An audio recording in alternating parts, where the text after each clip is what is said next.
करना है आखिर ये पीठासीन अधिकारी क्या है, यानी कि यदि मैं राज्यसभा की बात करूं तो देखते हैं राज्यसभा के पीठासीन अधिकारी कौन है। राज्यसभा के जो पीठासीन अधिकारी है वे है सभापति। कौन है? सभापति। भारत शासन अधिनियम से अध्यक्ष और उपाध्यक्ष का पद लिया गया। किस किस का लिया गया? अध्यक्ष और उपाध्यक्ष का पद लिया गया। यानी कि पहले केंद्रीय विधान परिषद में अध्यक्ष और उपाध्यक्ष का जो पद है कौन रखता था? गवर्नर जनरल रखता था। ठीक है। 1925 में प्रथम भारतीय अध्यक्ष बने थे, वह भी निर्वाचित। कौन थे? वे थे विठुल भाई पटेल। नमस्कार दोस्तों, अब तक हमने संसद में लोकसभा और राज्यसभा के बारे में पढ़ लिया था। वैसे तो संसद के तीसरा अंग था जो हमारा राष्ट्रपति भी था, महत्वपूर्ण था, राइट।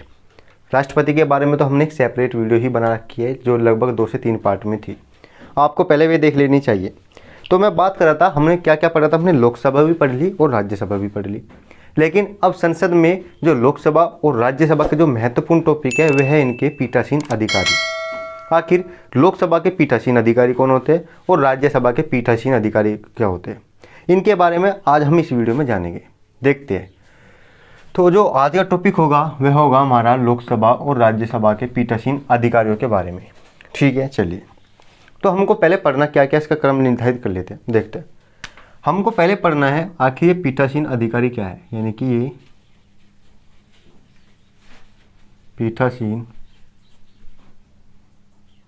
अधिकारी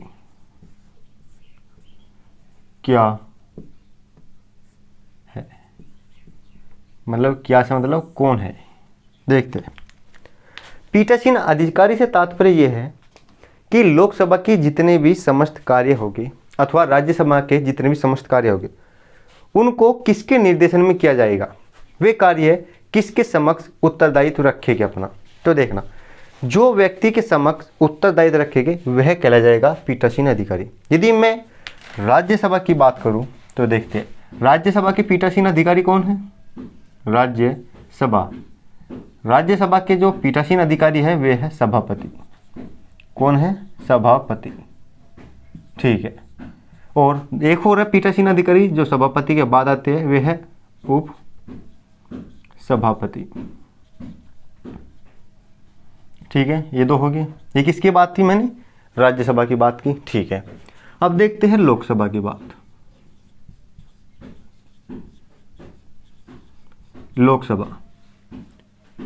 लोकसभा के जो पीठासीन अधिकारी है वे है अध्यक्ष और फिर दूसरा ही है उपाध्यक्ष। ठीक है, चलिए। तो हमको पहला पढ़ना है कि पीठासीन अधिकारी कौन होते हैं। ठीक है। दूसरे देखेंगे कि अध्यक्ष का अथवा सभापति अथवा उपाध्यक्ष अथवा उपसभापति ये कौन होते हैं। ठीक है, कौन होते, ये पढ़ना है। इसके बाद जो हमको पढ़ना है इनका नियुक्ति अथवा निर्वाचन कैसे होता है। ये नियुक्त होते हैं अथवा निर्वाचन, इनकी नियुक्ति अथवा निर्वाचन के बारे में पढ़ेंगे। आज इसी वीडियो में इनको समाप्त कर देंगे। ठीक है, नियुक्ति अथवा निर्वाचन के बारे में। ठीक। फिर इनके कार्यकाल के बारे में पढ़ेंगे। कार्यकाल पढ़ने के बाद इनकी शक्तियों के बारे में पढ़ेंगे। इनका कार्य क्या है, शक्तियाँ एवं कार्य।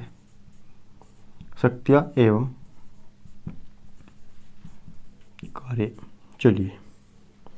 तो मैंने आपको बता दिया पीठासीन अधिकारी क्या है, जैसे कि राज्यसभा के सभापति और उपसभापति, लोकसभा के अध्यक्ष और उपाध्यक्ष। ठीक है, एक बात तो हमने क्लियर कर ली थी। देखते हैं। दूसरी बात है कि अध्यक्ष, सभापति, उपाध्यक्ष और उपसभापति क्या है। देखते हैं। लोकसभा में, ध्यान से सुनना, लोकसभा में जो सांसदों का प्रतिनिधित्व और उनको कंट्रोल अर्थात नियंत्रित करता है, कौन करता है? वह करता है हमारा अध्यक्ष। इसी प्रकार यदि मैं राज्यसभा की बात करूं तो राज्यसभा में सांसदों को जो कंट्रोल करता है वो कौन करता है?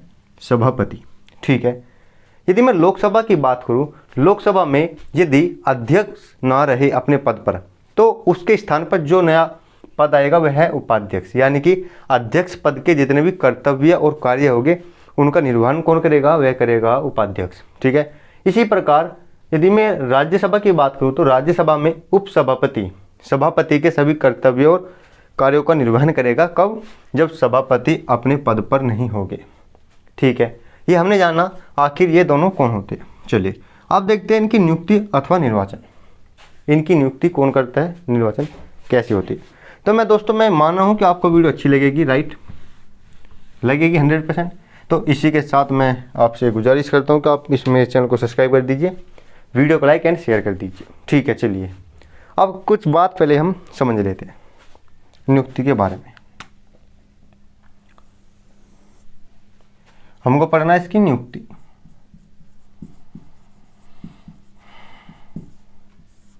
अथवा निर्वाचन। देखते हैं नियुक्ति अथवा निर्वाचन। यदि मैं पहले अध्यक्ष की बात करूं और उपाध्यक्ष की बात करूं तो ये पद कहां से आए हमारे संविधान में। ठीक है ना, क्वेश्चन तो ये बनना चाहिए कि अध्यक्ष और उपाध्यक्ष के पद कहां से आए। तो ध्यान से सुनना, जो भारत शासन अधिनियम है, भारत शासन अधिनियम, मैं लिख देता हूं भारत शासन अधिनियम, कौन सा, 1919। भारत शासन अधिनियम से अध्यक्ष और उपाध्यक्ष का पद लिया गया। किस किस का लिया गया, अध्यक्ष और उपाध्यक्ष का पद लिया गया था। ठीक है, अब यदि एक क्वेश्चन बनाऊं मैं, क्वेश्चन ये है कि सर्वप्रथम भारत में अध्यक्ष और उपाध्यक्ष कब नियुक्त किए गए थे। यानी कि सर्वप्रथम यदि हम अपनी संसद की बात करें तो सर्वप्रथम भारत में अध्यक्ष और उपाध्यक्ष कब नियुक्त किए गए थे, ये बात है, ध्यान सुनना। फिलहाल जो हम बात करें, हम कर रहे हैं, अब हम कहते हैं अपनी इसको संसद, जहाँ ये दोनों सदन मिलते हैं जिसको कहते हैं हम संसद। ठीक है, इससे पहले जब हमारा भारत देश आज़ाद नहीं हुआ था तब इसको क्या कहते थे, इसको कहते थे हम केंद्रीय, एक बात मैं आपको बता दूं पहले ही, केंद्रीय विधान परिषद, विधान परिषद। ठीक है, देखा केंद्रीय विधान परिषद में, यानी कि ऐसे मान लीजिए लोकसभा और राज्यसभा को केंद्रीय विधान परिषद कहते थे। तो ऐसा मानिए कि जो केंद्रीय विधान परिषद में अध्यक्ष और उपाध्यक्ष थे, कब से पहले, सन 1921 से पहले कौन हुआ करता था, वह हुआ करता था भारत का गवर्नर जनरल, गवर्नर जनरल। यानी कि पहले केंद्रीय विधान परिषद में अध्यक्ष और उपाध्यक्ष का जो पद है कौन रखता था, गवर्नर जनरल रखता था। ठीक है, कब तक की बात है, जब 1921 से पहले की। 1921 में हुआ क्या, 1921 में हुआ ये कि पहली बार भारत में उपाध्यक्ष और अध्यक्ष को नियुक्त किया गया। यानी कि कह सकते हैं जो हमारा जो पहला अध्यक्ष बने थे वे कौन बने थे, वे बने थे हमारे फ्रेडरिक वाइट। जो कौन बने थे, ये अध्यक्ष बने थे। फ्रेडरिक वाइट क्या बने थे, 1921 में अध्यक्ष बने थे। ठीक है, ये बात नोट करने की। दूसरी, यदि मैं उपाध्यक्ष की बात करूं, किसकी बात करूं मैं, उपाध्यक्ष। तो उपाध्यक्ष एक भारतीय थे, वे थे डॉक्टर सच्चिदानंद सिन्हा, डॉक्टर सच्चिदानंद सिन्हा। डॉक्टर सच्चिदानंद सिन्हा 1921 में उपाध्यक्ष बने और फ्रेडरिक वाइट क्या बने, 1921 में अध्यक्ष बने। किसके, केंद्रीय विधान परिषद की। ठीक है, एक और मैं आपको बात बता दूं, ताज्जुब की बात है, मतलब कि फैक्ट है, ध्यान सुनना। बात है 1925 की। कब की बात है, सन 1925 की। सन 1925 में प्रथम भारतीय अध्यक्ष बने थे, वह भी निर्वाचित। कौन थे, वे थे विट्ठल भाई पटेल। कौन थे, विट्ठल भाई पटेल। यानी कि मैं लिख दूं कि प्रथम निर्वाचित एवं भारतीय विधान परिषद केंद्रीय विधान परिषद के केंद्रीय विधान परिषद के अध्यक्ष कौन बने थे? वे बने थे विट्ठल भाई पटेल। लिख देता हूँ मैं, विट्ठल भाई पटेल, ठीक है ना। ये बने थे 1925 में। तो ये कुछ बात है, फिर मैं आपको फिर एक बार दोहरा देता हूँ, देखना। पीठासीन अधिकारी क्या है? पीठासीन अधिकारी संसद के दोनों सदनों में सांसदों को नियंत्रित करने वाले अधिकारी, जहां वे कार्य को स्थगित अथवा संचालित करते हैं, ठीक है। बात आते हैं अध्यक्ष, सभापति, उपाध्यक्ष, उपसभापति। देखना, यदि मैं लोकसभा की बात करूं तो लोकसभा में होता है अध्यक्ष। अध्यक्ष क्या करता है? कार्यवाही संचालन करता है, कार्यवाही को स्थगित करता है अथवा कार्यवाही को कुछ समय के लिए रोक देता है, ठीक है ना। यदि अध्यक्ष अपने पद पर नहीं है, तब क्या होगा? उसका स्थान ग्रहण करेंगे उपाध्यक्ष, ठीक है। इसी प्रकार सभापति भी राज्यसभा का ऐसे है। राज्यसभा में यदि सभापति अपने पद पर नहीं है तो क्या होगा कि उपसभापति उनका कार्यभार संभालेंगे, उनके कार्य को, कर्तव्यों को निभाएंगे, राइट। चलिए, ये तो हमने देख लिया था। हम बात कर रहे थे नियुक्ति निर्वाचन के बारे में। पहले तो नियुक्ति निर्वाचन में मैंने आपको पहले ही बता दिया एक अलग से ब्रीफ देकर कि यह जो हमारा पीठासीन अधिकारी की जो बात आई कहाँ से आई, यही भारत शासन अधिनियम 1919 से, जिसमें बताया गया कि अध्यक्ष और उपाध्यक्ष होते थे किसके? केंद्रीय विधान परिषद के। जो पहले हम वर्तमान में जिसको संसद कहते हैं उसको पहले कहते थे केंद्रीय विधान परिषद, ठीक है। तो 1921 में पहली बार अध्यक्ष और उपाध्यक्ष बने। कौन कौन बने थे? अध्यक्ष बने थे फ्रेडरिक वाइट, ठीक है, और उपाध्यक्ष बने थे डॉक्टर सच्चिदानंद सिन्हा, ठीक है। ये तो बने ही थे, यानी नियुक्त हुए थे, राइट। यदि मैं सन 1925 की बात करूँ तो जो इम्पोर्टेंट बात यह है कि पहले जो प्रथम निर्वाचित और दूसरे प्रथम भारतीय जो विधान परिषद के जो अध्यक्ष थे वे थे विट्ठल भाई पटेल, ठीक है। यहाँ तक हमने बात नोट कर ली। चलिए अब देखते हैं निर्वाचन, आखिर इनका निर्वाचन कैसे होता है। दोस्तों आप पूछ रहे होगे सर अनुच्छेद नहीं लिखा रहे। देखना, अनुच्छेद तो आप कहीं से भी देख सकते हो, आपको केवल कंसेप्ट याद करना है, ठीक है ना। किसके याद करना? कंसेप्ट। चलिए देखते हैं, अब देखते हैं इनकी नियुक्ति निर्वाचन। चलिए, यदि मैं फिर आपके लिए एक अनुच्छेद लिख देता हूँ, तुम कहोगे अनुच्छेद नहीं लिखा। 93 में, अनुच्छेद 93 में लिखा हुआ है कि लोकसभा के सदस्य अपने में से किसी एक सदस्य को क्या नियुक्त करेंगे, अर्थात क्या निर्वाचित करेंगे? एक अध्यक्ष। तो ध्यान सुनो, जो लोकसभा का अध्यक्ष होता है वह लोकसभा का पहली बात सदस्य होता है। क्या होता है? पहली बात नोट करने की, मैं पेंसिल बदल लो। पहली बात कि वह लोकसभा का सदस्य होता है। कौन? लोकसभा अध्यक्ष, ठीक है। दूसरी बात देखते हैं, इसका निर्वाचन कौन करते हैं? इसका निर्वाचन करते हैं सभी लोकसभा के सदस्य, सभी लोकसभा के सदस्य। सभी लोकसभा के सदस्य क्या करते हैं? अपने में से ही इनका निर्वाचन करते हैं। यानी कि यदि वर्तमान में लोकसभा में 543 सदस्य है तो 543 में से इनका निर्वाचन करने वाले हो गए 542,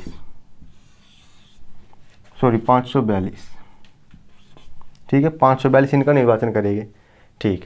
किसकी बात करी थी? लोकसभा अध्यक्ष की। चलो जी, दूसरी बात करी थी मैं लोकसभा उपाध्यक्ष की बात करूं तो लोकसभा उपाध्यक्ष भी यही है। देखा, लोकसभा उपाध्यक्ष में भी क्या होगा कि वह भी लोकसभा का अध्यक्ष होगा, ठीक है। लोकसभा उपाध्यक्ष क्या होगा कि वह भी लोकसभा का सदस्य होगा। मैं इधर लिख दूं उपाध्यक्ष के लिए,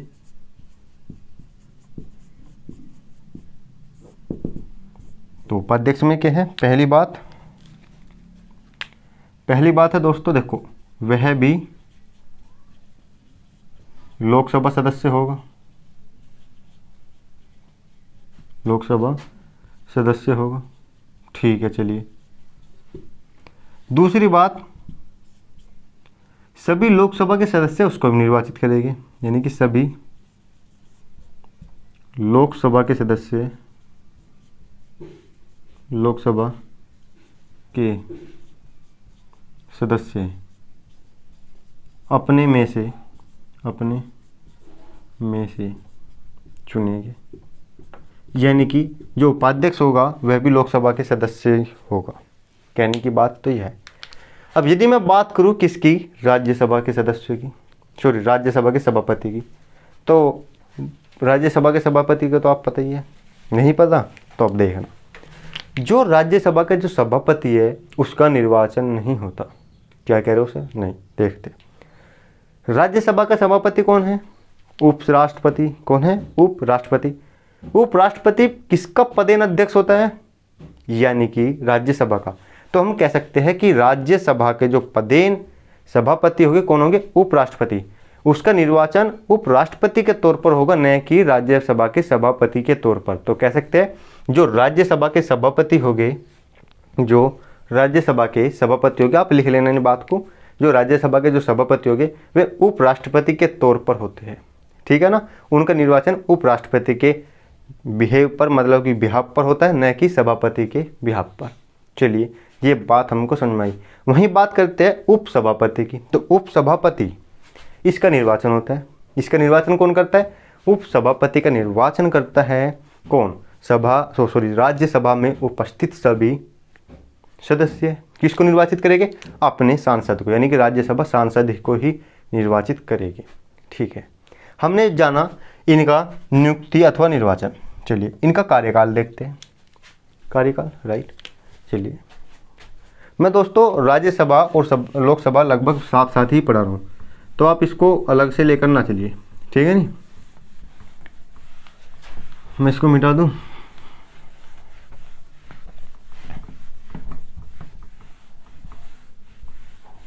मैं कुछ बात मुझबन नहीं बोल देता हूँ, लेकिन आप लिख लिया करो, हर एक बात लिखाने की नहीं होती। ऑफलाइन में तो हो क्या, मैं बोल बोल के लिखा दूँ, लेकिन ऑनलाइन में थोड़ा सा ठीक से नहीं है अभी। चलिए हम देखते हैं कार्यकाल के बारे में।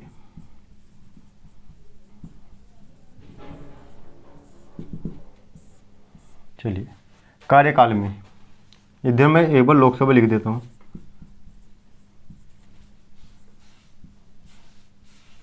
ठीक है। इधर लिख देता हूँ राज्यसभा, और भी अच्छे से समझ में आएगा। चलिए देखते हैं। जो लोकसभा अध्यक्ष का जो कार्यकाल है वह कितना है, लोकसभा अध्यक्ष का कार्यकाल, वह अध्यक्ष के रूप में उसका कोई भी कार्यकाल ना तो संविधान में वर्णित है, न ही व्यावहारिक में वर्णित है। लेकिन हम जानते हैं कि जो लोकसभा का अध्यक्ष होता है, ध्यान से सुना, जो लोकसभा का अध्यक्ष होता है वह क्या होता है, लोकसभा का सदस्य। लोकसभा सदस्य होने के कारण वह लोकसभा का अध्यक्ष बन पाया, ठीक है। अर्थात जब तक वह लोकसभा का सदस्य रहेगा तब तक ही वह अपने अध्यक्ष पद पर बना रहेगा। क्या रहेगा, तब तक ही वह अपने अध्यक्ष पद पर बना रहेगा। देखिए कहीं कहीं किताबों में यह भी लिखा रहता है कि लोकसभा अध्यक्ष का जो कार्यकाल है जीवन पर्यंत है। जीवन पर्यंत का मतलब वह कभी भी उस पद से नहीं हट सकता, राइट, बिल्कुल नहीं हट सकता। यदि वह बार बार किसी भी अपने निर्वाचन क्षेत्र से जीत कर आ रहा हो, ठीक, यदि बार बार किसी निर्वाचन क्षेत्र से जीत कर आ रहा हो, लोकसभा सदस्य बना हो, फिर लोकसभा सदस्य मिलकर उसको अपना क्या बना रहे हैं, अध्यक्ष बनाए हैं, तो जीवन पर्यंत है, इसका तो कोई निर्धारित समय नहीं है। लेकिन वह जब तक ही लोकसभा अध्यक्ष बना रह सकता है जब तक वह लोकसभा का सदस्य है, ठीक है। तो हम कह सकते हैं कि अप्रत्यक्ष रूप से कि इसका कार्यकाल कितना होता है, तो आप समझ गए होंगे, इसका कार्यकाल 5 वर्ष होता है। किसका, लोकसभा अध्यक्ष का। और वहीं बात करूँ मैं उपाध्यक्ष का, तो उपाध्यक्ष का भी 5 साल होता है, ठीक है। चलिए यदि कोई व्यक्ति अपने अध्यक्ष अथवा उपाध्यक्ष पद से इस्तीफा देना चाहिए तो बिल्कुल दे सकता है, यानी कि वह समय से पूर्व भी यानी वह समय से पहले भी अपना त्याग पत्र दे सकता है त्याग पत्र दे सकता है। ठीक है, त्याग पत्र तो दे सकता है, लेकिन त्याग पत्र किसको देगा? हाँ भाई, त्याग पत्र किसको देगा? चलिए देखते हैं। ज़्यादातर जो जनरल बात है, त्याग पत्र हमेशा उसको दिया जाता है जो इसको शपथ दिलाते हैं। ठीक है, जो इसको शपथ दिलाते हैं। ठीक है, अब एक बात बता दूं मैं आपको कि लोकसभा अध्यक्ष को, लोकसभा उपाध्यक्ष को कोई भी शपथ नहीं दिलाता। क्या बात करो सर जी, शपथ नहीं दिलाता? नहीं दिलाता। ये केवल लोकसभा सदस्य होने की शपथ लेते हैं, ना कि उपाध्यक्ष और अध्यक्ष बनने की शपथ। ठीक है, तो ये बात आप गांठ बांध लो। ठीक है नहीं? तो हम बता रहे थे कि समय से पहले भी त्याग पत्र दे सकता है। किसको देगा? ध्यान सुनो। यदि लोकसभा का अध्यक्ष है, यदि अध्यक्ष है तो वह अपना त्याग पत्र देगा उपाध्यक्ष को। किसको देगा? उपाध्यक्ष को। और यदि उपाध्यक्ष अपना त्याग पत्र देना चाह रहा है तो किसको देगा? अध्यक्ष को। यानी कि अध्यक्ष उपाध्यक्ष को और उपाध्यक्ष अध्यक्ष को समय से पहले भी अपना त्याग पत्र सौंप सकता है। चलिए ठीक है, दूसरी बात देखते हैं। यदि लोकसभा के सदस्य चाहे कि हम इसको व्यक्ति को अपना अध्यक्ष नहीं बनाना चाहते, आगे समय के लिए जारी नहीं रखना चाहते, अर्थात उससे समय से पूर्व भी हटाना चाहते हैं, लोकसभा अध्यक्ष को अपने समय से पूर्व भी हटाना चाहते हैं, तो क्या होगा? होगा ये जो मंजूर खुदा होगा। देखना, यदि वो लोकसभा के सांसद किसी भी अध्यक्ष को समय से पूर्व हटाना चाहते हैं तो उसके खिलाफ एक संकल्प लाया जाएगा। क्या लाया जाएगा? संकल्प। संकल्प यदि लोकसभा में पारित हो जाता है, संकल्प यदि लोकसभा में पारित होता है किसी भी बहुमत से, उपस्थित एवं मतदान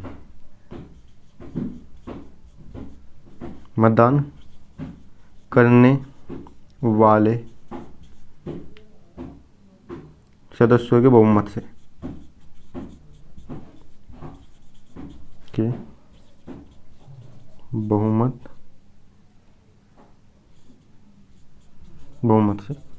यदि वह पारित हो जाता है तो क्या होगा कि उसे को अध्यक्ष को अपने पद से इस्तीफा देना होगा। ठीक है, लेकिन यह संकल्प पत्र 14 दिन की पूर्व नोटिस पर लाया जाता है। किसके? 14 दिन की पूर्व नोटिस पर।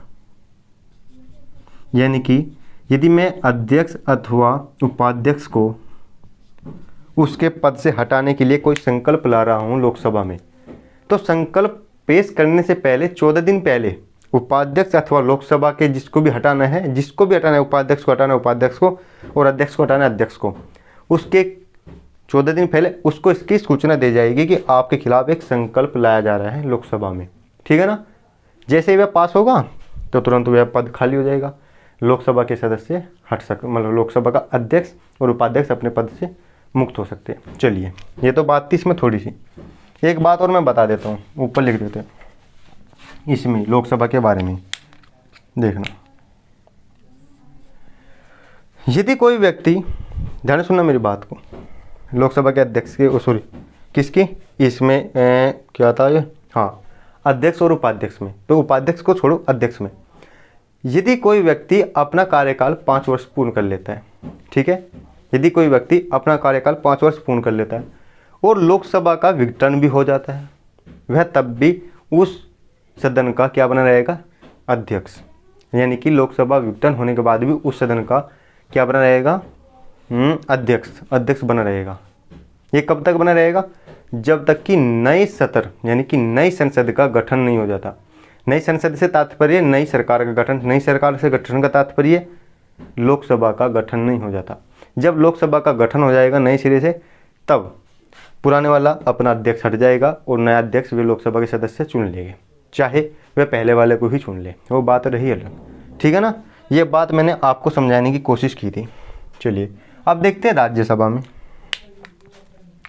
राज्यसभा में बताइए, राज्यसभा में इसका कितना कार्यकाल होगा?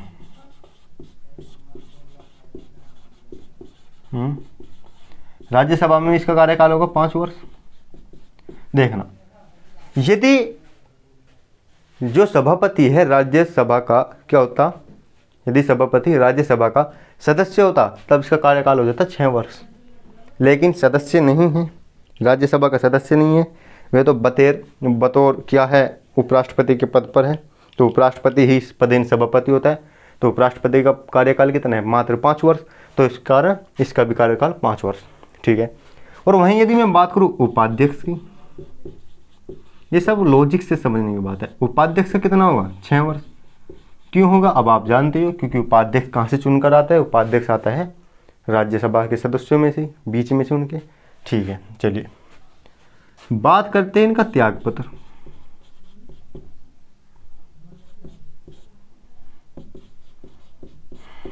देखना, ये समय से पहले भी त्यागपत्र दे सकते हैं, त्यागपत्र देकर पदमुक्त हो सकते हैं, राइट।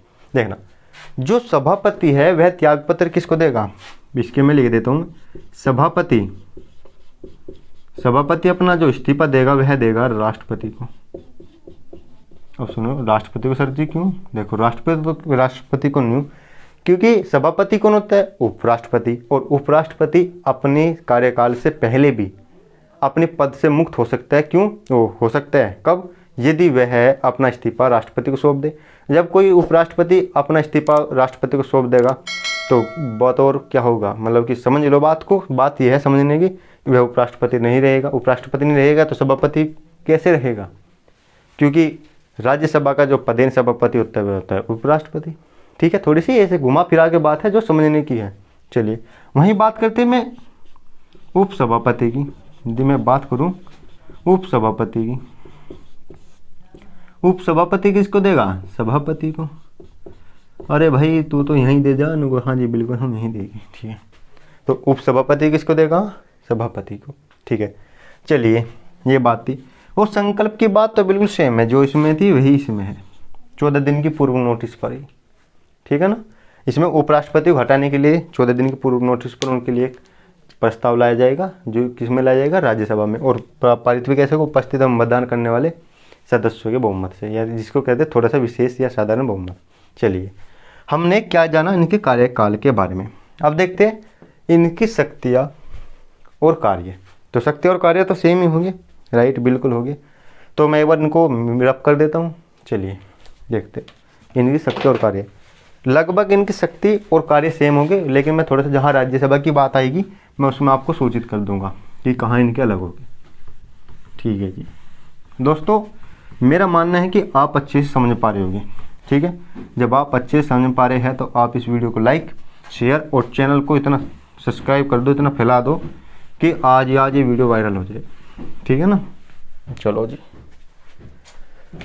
देखते हैं इनकी शक्तियाँ कहाँ, क्या है इनकी शक्तियाँ।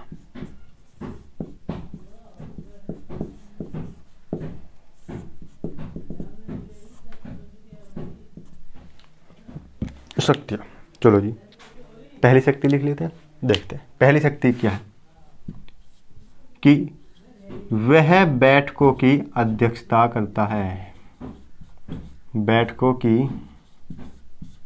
क्या करता है, अध्यक्षता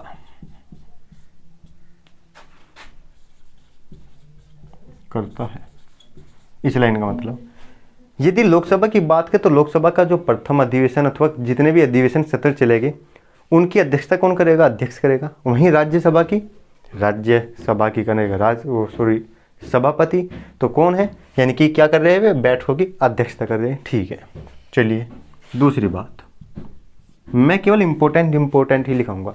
दूसरी बात, वह दल बदल कर निर्णय भी दे सकता है। वह दल बदल के आधार पर किसी भी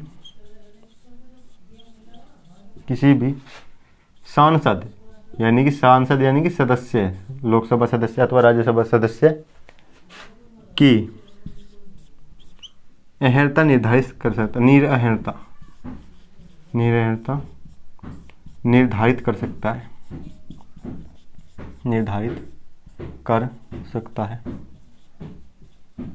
ठीक है। अब समझते हैं इसके बाद। देखना, कोई भी व्यक्ति, मैंने वैसे तो बताया कि दल बदल क्या है, 10वीं अनुसूची में बताया गया कि दल बदल क्या है, ठीक है नहीं, उसके बारे में 10वीं अनुसूची में वर्णित है। चलिए फिर भी देखते।